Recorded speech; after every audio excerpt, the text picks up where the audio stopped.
So I'm convinced that this tiny but powerful little camera is all you need for traveling.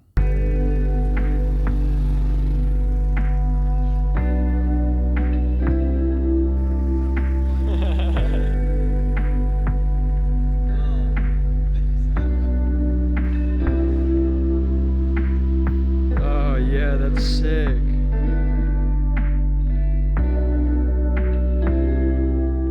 Okay, I know that's a bold statement, and if you are a photographer watching this video, you're probably thinking, shut up, you're mad, be quiet.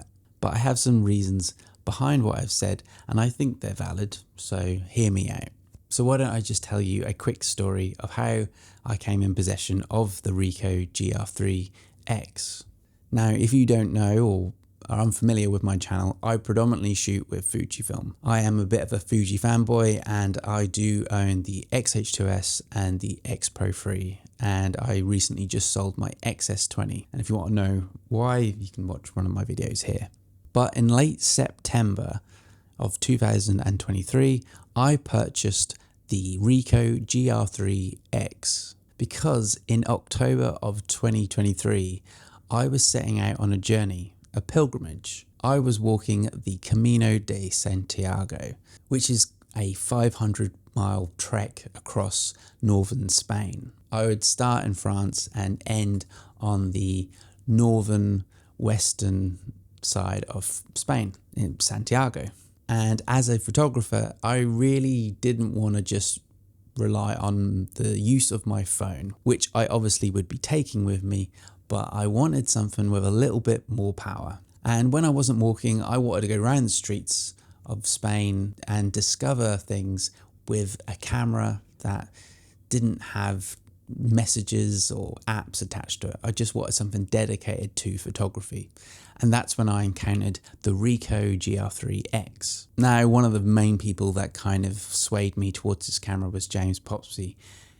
I'm sure you're aware of his channel, but go check him out. He always inspires me, and he definitely inspired me to buy this camera. So with a trek this long, I needed a small but lightweight camera, and the Ricoh, with all of its benefits and features that it comes with, just looked like the ideal match for that trip. And so just before the trip, I made the purchase and was able to test it out a little bit before I went, but with no great opinion. I mean, the shots that I was getting at the beginning, as you can see, looked fine, but you know, nothing impressed me too much. I just thought, wow, this is lovely.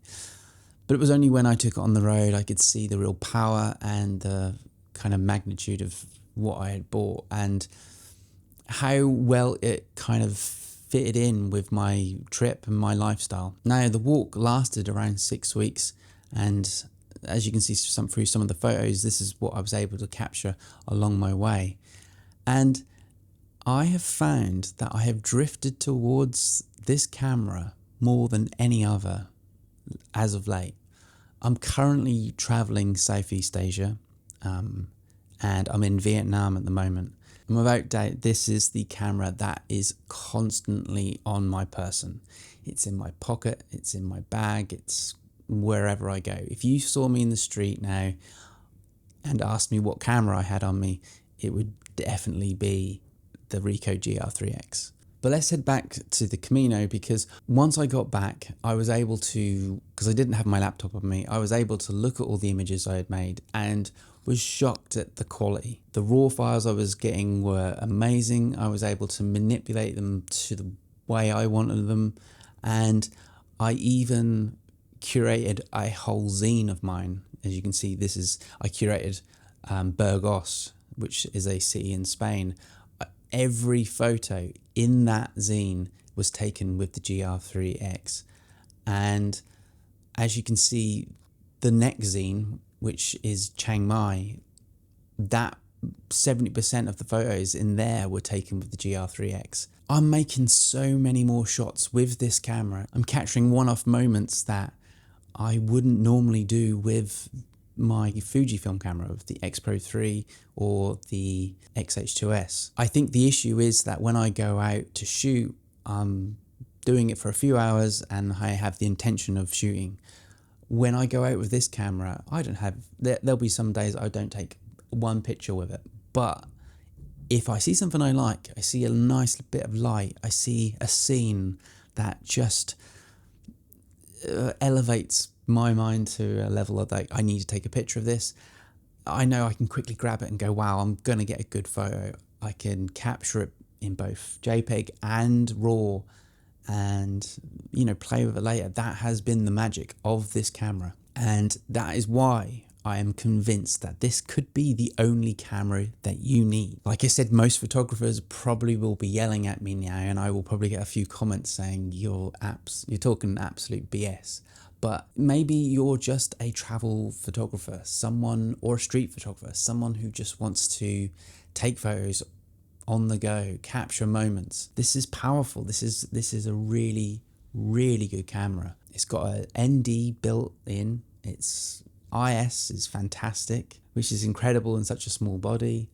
I think you can shoot up to a 20th of a second. The list goes on. And if you want to know more about this camera and its features, I have made a video. These are 5 reasons why I think you should get this camera. And I've made plenty other videos about it too. But I think it's the usability and the experience while on the road and the ease of use has really made this, such a contender and such a predominant tool in my work. Like I said, it's producing most of my zine work at the moment, and I feel I just have to talk about it on this channel a little bit more. I mean, I'm even thinking about getting the Ricoh GR3 without the X, just so I can have a little wider frame of view. I think that's the equivalent to a 28mm. This one is equivalent to 40mm, so I'm definitely a different focal range here. But like I said, I know it sounds silly, but I would drift towards having both of them cameras for different scenarios. But the long and the short of it is that if you are traveling and you want to take great street travel photos, I think that this could be a real contender if you're looking at getting a travel camera. It fits in every pocket I have.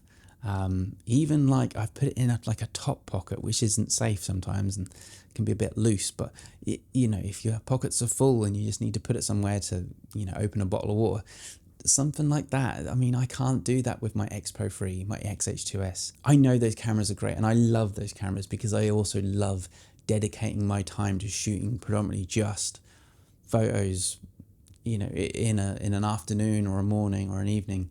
But when I'm just casually walking streets, casually finding things as I go, as a tourist, it's just been such a good camera. This video is all about talking about experience. I'm not talking about the technical side.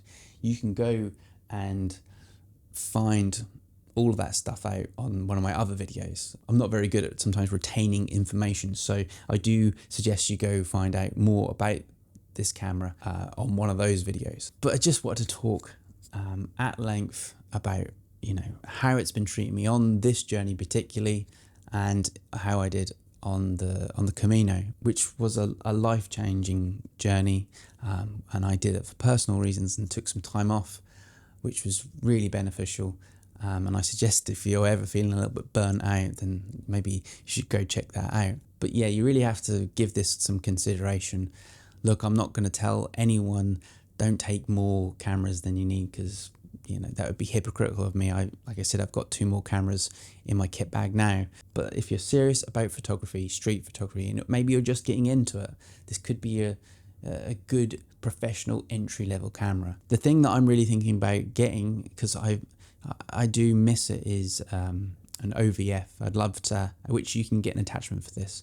I'd love to, bring it closer to my face. I do find sometimes that I kind of bring it up to my head and realize that that's, there's just the LCD screen that I can use for composition. Anyway, this video was a bit of a ramble about how good this camera is, and if you're traveling, moving around a lot, and you want to take really good professional photos and grade them yourself, go do that.